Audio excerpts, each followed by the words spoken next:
morning, good afternoon, actually. Welcome to my kitchen. Welcome to Queen's. Welcome to this curry kitchen. Welcome to the Queen's Curry Kitchen. My name is Nupur. I'm a cookbook author and a chef, and I also teach Indian cooking. Now, if you have ever wondered how to add some more health to your life, but you feel like you don't have enough time, I'm going to show you two hacks that I do in my daily life. Ooh, by the way, welcome to my red-handed kitchen. Yes, you caught me red-handed. I'm in the process of, so whenever Wednesday rolls around, I always try to evaluate. Either I give myself a pat on the back for sticking to my routine or sticking to my commitments of drinking enough water, walking for as many steps as I need to walk for. So when Wednesday rolls around, I either like to give myself a good pat on the back, or then I do something that busts my midweek boredom, or then I just like to focus on my wellness. And of course, ever since I had COVID, I really made it a point to be more committed to my wellness. And in that, uh, the one of the baby steps that I'm taking is I'm trying to eat healthier foods. I'm trying to focus on probiotics. I'm trying to eat more raw foods in my diet and trying to really up the health quotient of the food that I put in my body consciously. Oh, good afternoon, Tim. Welcome to the Queen's Curry Kitchen. Thank you for joining me today. So today what I'm going to show you is something that's a very traditional thing that you'll find in every roadside eatery in India, and basically it's nothing but a simple combination of onions and vinegar, and it's called sirke wale pyaz. Ridiculously easy to make at home. I'm just going to readjust the camera so Facebook can see what we're doing. And the simplest thing that it calls for is something that everybody has in their pantry. We have some red onions. Yes, so you definitely need red onions for this. It doesn't fly well with any other color of onions. You're also going to need beetroot to give it a nice characteristic color, because we are trying to do this recipe without any additional additives or food coloring. We will need, ta-da, the simplest thing, just regular good old vinegar, some sugar, and some salt. Now, because this is a preserving of a food, we are going to focus on either using Himalayan pink salt or rock salt or sea salt. So whenever you preserve something, do not use the chemically based um, iodized salt. Just use any kind of natural salt, and it will help your preservation to go far, and it will help to preserve it longer. We are also going to use a little knob of ginger, which I've grated and I've kept here. You can also add garlic.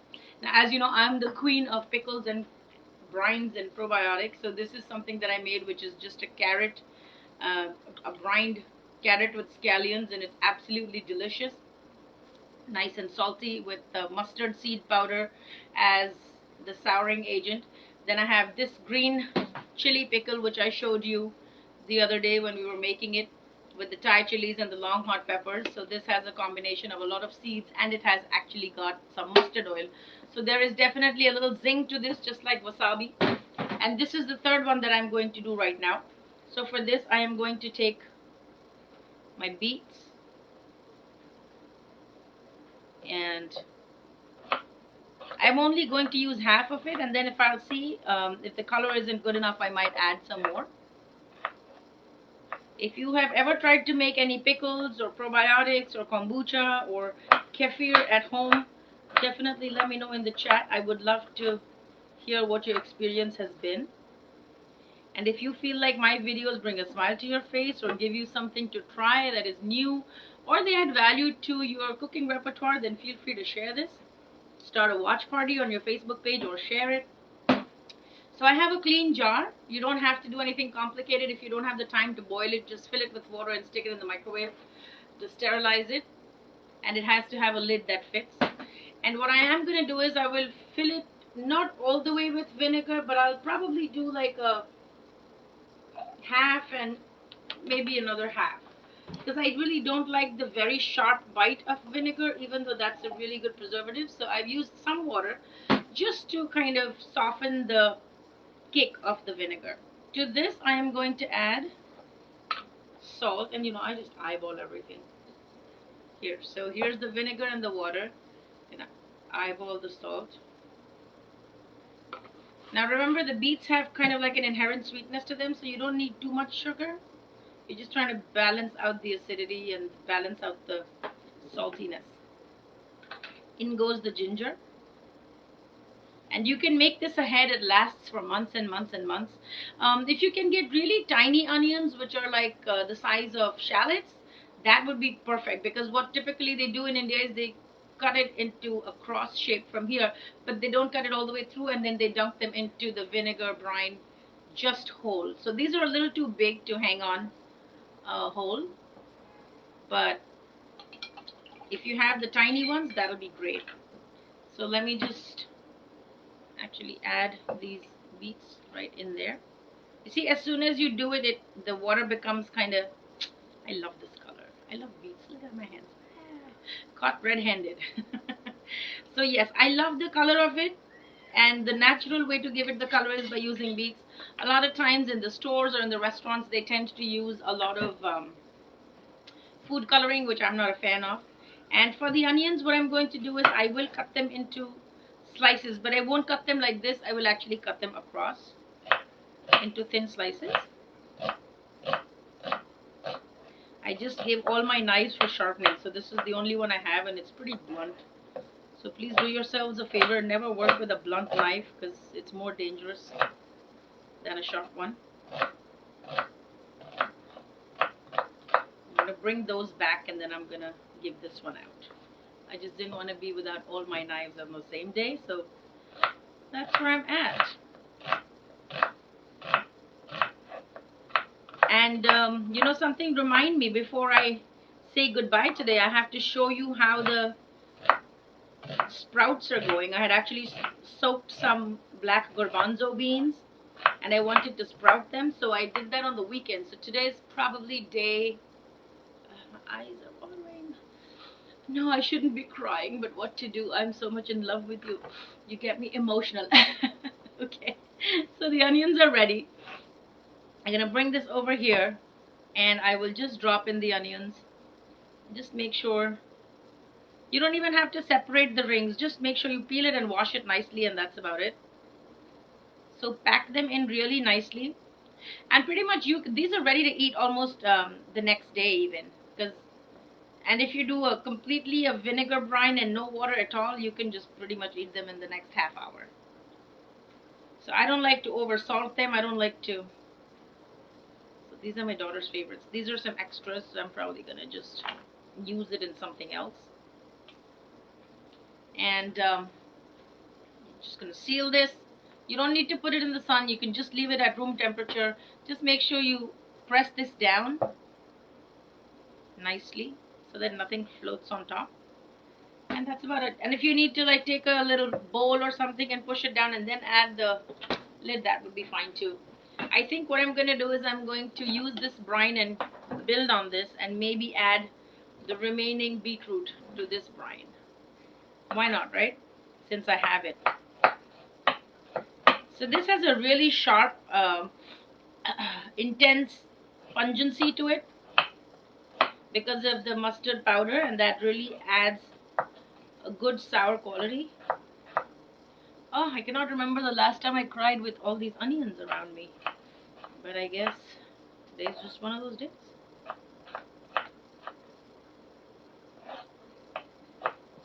So once you have this vinegar going, even if you finish all the onions that you started out with, you can always add more onions and build on it, and then check for seasoning to see if you need to add more salt or if you need to add more sugar. And let's say the first batch you did was with ginger and beets and onions. The next batch you can do, just keep the same vinegar and then just add some garlic or some green onions, some daikon. That would be really nice too. Those are some of the things that pickle beautifully. So I'm just going to give this one a new life. Hello, my darling. Oh, my daughter just snuck a beet. All right, no problem. Okie dokie.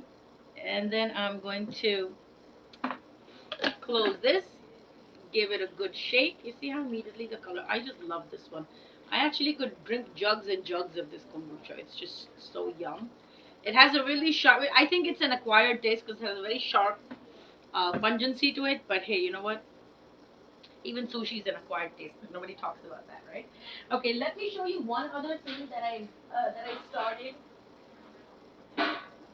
And again, it's a little small, tiny step towards healthier eating for me. Hello, Sushma ji. Welcome to Queen's Curry Kitchen. I'm sorry. I'm very emotional that you're here. No, I was chopping onions. So look what I have. These are the black chickpeas that I had sprouted over the weekend. So I'd soaked them overnight and then I allowed them to sprout. I just took a container.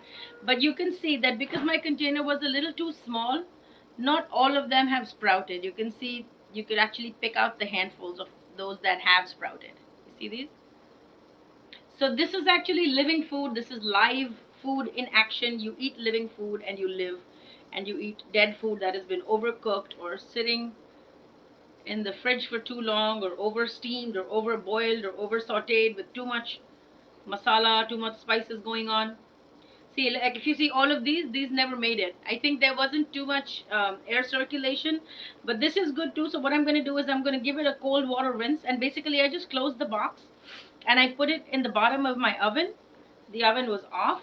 If you have an Instapot like I do, I know people who have done it in a yogurt setting where they've sprouted their beans, and you can do the same thing with black eye beans. You can do this with green mung beans. You can do this with all kinds of whole beans. You can do it with red kidney beans. You can do it with garbanzo beans or chickpeas. These are the black chickpeas that you get in Indian stores. It's called kala chana. So I'm going to give it a quick rinse because I see that at the bottom it's kind of like a little slime building and I don't want to eat that. So I'm going to give it a quick rinse, and then I'll probably steam the whole thing in a steaming basket, and then I will toss it together with some cucumbers, with some onions, with some bell peppers, and lots of lime juice and cilantro. And I will add this to my lunch as a side dish. And sometimes, if you don't want to do anything savory with it, you can also add it to your smoothies, and you can always have a batch going. So, ideally, for New York weather, when it's like it's been about 80 to 90 degrees this entire week, and it's taken me about 4 days to get to this point. I wish I had taken a container that was a little higher, like this perhaps, and so there would have been enough air to go around, and then they would have probably sprouted more. So my success rate in this one was not as much because I think the space wasn't enough. So either take a bigger container or soak smaller quantities and then get that done. Today I'm going to actually go ahead and soak urad dal, which is like a white bean. It's called matpe beans, and it's a lentil. And I'm also going to soak some rice for about oh Lord, God bless me and you. Yes, so I'm going to soak those for about 4 to 5 hours, and I will ferment that batter in my Instapot, and that will be the batter that I will create. It's a sourdough batter that I will be creating for Indian crepes that are called dosa, dosa, and they're nice, crispy, gluten-free crepes that you can make in your home. They're supposed to be savory, so I'm going to work on the process for that. So every day I try to do something that's a probiotic, a prebiotic, something that's good for gut health. And trust me, when you combine pickles that are made at home with homemade yogurt, you're actually really doing your gut a huge favor. So try to combine that in your afternoon meals to give yourself an immunity boost for overall well-being. So with that, I'm going to wrap it up because I have to um, get going, and I have a lot of food to make for somebody that's coming over. But I thank you for being here with me. If you have not downloaded the free chana masala recipe on my website, you need to do that. It's on www.queenscurrykitchen.com. And if there's anything else that you would like to see, that you would like to see me making, definitely drop it in the chat below. If you want samples of any of these pickles, we are doing a free sample week, so you can always send me a DM. And within the US shipping, you're only going to pay $5, but all the samples are free. You can get a sample of the chai masala, you can get a sample of the chili pickle, and you can get a sample of chickpea, uh, the chickpea curls, which is called Save. So definitely send me a message if you're interested in that. And if you want to take any of my classes, all the information is up out there on my website. Tomorrow I will show you what I actually did with this. So for now, I'm going to say goodbye. Thank you for joining me. I hope that you will be blissful, you will be flavorful, and enjoy the rest of your day. I will see you again tomorrow, same time, around noon, and we will be cooking up Something simple, something sensational, but something definitely flavorful and something very Indian. Stay tuned, and I will see you soon in the next one. Until then, goodbye, God bless, and have a great day ahead.